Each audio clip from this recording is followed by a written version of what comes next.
Ronaldo Salomo Sinaga kembali duduk di kursi pesakitan Pengadilan Negeri Denpasar. Dalam sidang pemeriksaan, terdakwa dan saksi-saksi bahwa pemuda ini membeberkan motifnya membeli ganja. Di hadapan majelis hakim yang diketuai I Gusti Ngurah Agung Arianta Arawinawar, Ronaldo mengakui dirinya membeli ganja 1,5 kg senilai 2,5 juta rupiah dari media sosial Instagram. Terdakwa berdalih motifnya membeli narkoba tersebut karena sakit.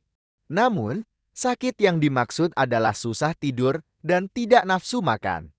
Sehingga, pria yang bekerja sebagai instruktur surfing tersebut menggunakan ganja sebagai solusinya. Namun selama 1 tahun tinggal di Bali, Ronaldo beralibi belum sempat memakai ataupun menjual ganja. Narkoba yang dia baru pesa langsung terendus oleh Badan Narkotika Nasional Provinsi Bali hingga berujung ditangkap. Rencananya dia akan menjual sebagian ganja melalui media sosial kepada siapapun yang ingin memesan. Tapi rencana itu belum terlaksana. Adapun modusnya membeli barang haram itu dengan mencari-cari di Instagram memakai keyword penjual ganja hingga didapati sebuah akun komen Kige.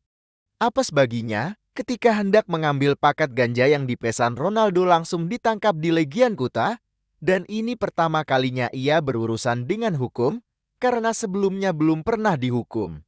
Saksi-saksi dari petugas BNP Bali yang menangkap terdakwa menerangkan mengenai proses penangkapan. Kala itu Ronaldo disebut sempat membuang barang bukti ketika ke Pergol, lantaran merasa takut. Diberitakan sebelumnya, Ronaldo Salomo Sinaga menjalani proses hukum karena nekat membeli ganja di Kuta. Bahkan kasusnya sudah mulai bergulir di meja hijau. Ronaldo menjalani sidang perdana dengan agenda dakwaan di Pengadilan Negeri Denpasar.